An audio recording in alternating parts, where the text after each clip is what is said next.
Breaking news. Seethanapalli అనే గ్రామం ఒక్కసారిగా హాట్ టాపిక్గా మారింది. ఒక చిన్న గ్రామం బ్యాంకుకు 10 కోట్లు రుణంగా ఇచ్చిందంట. అసలు ఆ గ్రామానికి అంత డబ్బు ఎలా వచ్చింది? ఈ డబ్బు లీగలేనా? వివరాల్లోకి వెళ్ళి తెలుసుకుందాం రండి.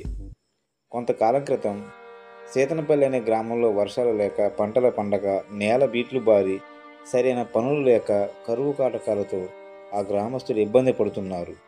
కొంతమంది ఆ గ్రామాన్ని విడిచి పట్టణాలకు వలస వెళ్తున్నారు. అయితే ఆ గ్రామంలో నివసిస్తున్న కృష్ణ అనే వ్యక్తికి ఏ విధంగా అయినా సరే నా గ్రామానికి ఉన్న ఈ కష్టాన్ని తొలగించాలని, నా గ్రామ ప్రజలు సంతోషంగా ఉండాలని ఆలోచిస్తూ ఉండగా తనకు ఒక ఐడియా వచ్చింది. ఫ్రెండ్స్ దగ్గరికి వెళ్ళి తనకు వచ్చిన ఆలోచన గురించి స్నేహితులకు చెప్పాడు. స్నేహితులు, నువ్వన్నది బాగానే ఉంది, సరే మన గ్రామ పెద్దలకు కూడా చెబుదాం, వాళ్ళు ఏమంటారో చూద్దాం. రోజు సాయంత్రం రచ్చబండ దగ్గర ఊరు గ్రామస్తులందరూ ఏకమయ్యారు. ఆ గ్రామస్తుల దగ్గర కృష్ణ ఇలా మాట్లాడుతున్నారు. ఎంతకాలం మనం ప్రభుత్వ సహాయం కోసం ఎదురు చూస్తూ ప్రభుత్వం మీదే ఆధారపడి బతుకుదాం? మన బతుకును మనమే మార్చుకుందాం. నా మాట ఒక్కసారి వినండి. మనమే స్వయంగా మన ఊర్లో ఒక కంపెనీ నిర్మిద్దాం. ఉద్యోగాల కోసం వలస వెళ్తున్న మన గ్రామస్తులు తిరిగి మళ్ళీ మన గ్రామానికి వచ్చేలా చేద్దాం. అంతేకాదు, మన గ్రామాన్ని ఆదర్శంగాను, మన భావితరాల భవిష్యత్తు బాగుండేలాగాను అడుగులు ముందుకు వేద్దాం. నాతో చేతులు కలపండి అన్నాడు. అప్పుడు గ్రామస్తులు, ఏంటి కంపెనీ నిర్మిద్దామా? సరిగ్గా పని లేక, తినడానికి తిండి లేక ఇబ్బంది పడుతున్నాము. రోజు గడపే కష్టంగా ఉంది. ఇలాంటి పరిస్థితుల్లో మనం కంపెనీ నిర్మిద్దామా? ఏం మాడుతున్నావు నువ్వు? నీకేమైనా అర్థమవుతుందా అని అన్నారు. అందుకు కృష్ణ, నాకు తెలుసు, మనకి కష్టాలేమీ కొత్త కాదు. ఈ కష్టాలు శాశ్వతంగా తొలగించాలన్నదే నా ఆలోచన. గ్రామస్తులు, సరే మరి, కానీ కంపెనీ నిర్మించాలని డబ్బులు ఎక్కడి నుంచి వస్తాయి? అంత డబ్బు మన దగ్గర ఎక్కడిది అని ప్రజలు అడిగారు. నాకు తెలుసు అంత డబ్బు లేదని. ఒక్కడనే కాకుండా ఊరంతా కలిసి అడుగు ముందుకు వేస్తే ఈ పని చేయగలమని చెప్పాడు. సరే, ఏం చేయాలో నువ్వే చెప్పు అని గ్రామస్తులు అన్నారు. ఒకసారి నేను చెప్పింది సరిగ్గా అర్థం చేసుకుని వినండి. ప్రభుత్వం నుండి పథకాల రూపంలో మన గ్రామానికి వచ్చే డబ్బు సంవత్సరానికి గాను ₹1,00,00,000.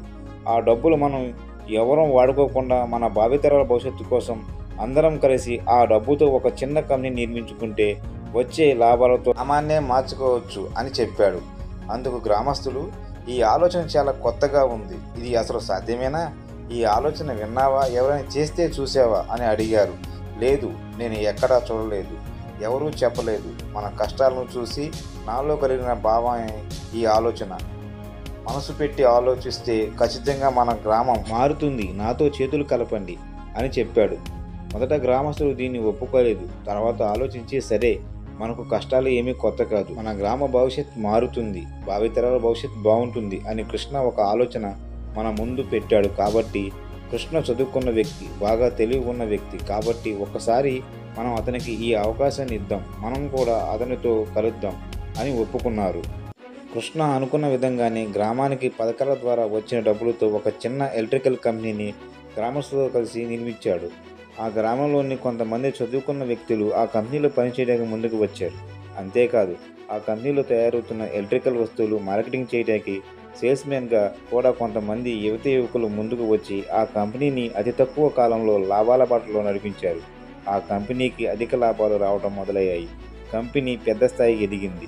ఆ కంపెనీకి వచ్చిన లాభాలు గ్రామస్తులు అందరూ సమానంగా తీసుకుంటున్నారు. ఇప్పుడు ఆ గ్రామం వెలుగులతో, కాంతులతో ఒక మోడల్ విలేజ్గా మారింది. అలా ఆ కంపెనీకి వచ్చిన అధిక లాభాలను ఆ గ్రామ ప్రజలు బ్యాంకుకు రుణంగా ఇచ్చారు. అంతేకాదు, ప్రభుత్వం ఈ గ్రామాన్ని మోడల్ విలేజ్గా గుర్తించింది. మరికొన్ని గ్రామాలు ఈ గ్రామాన్ని ఆదర్శంగా తీసుకోవాలని భావించాయి. అందరూ కలిసికట్టుగా ఉంటే ఏదైనా సాధించవచ్చని కృష్ణ మరియు సీతనపల్లి ప్రజలు ప్రపంచానికి ఒక సందేశాన్ని పంపారు. ఆ విధంగా సీతనపల్లి అనే గ్రామం హాట్ టాపిక్గా మారింది.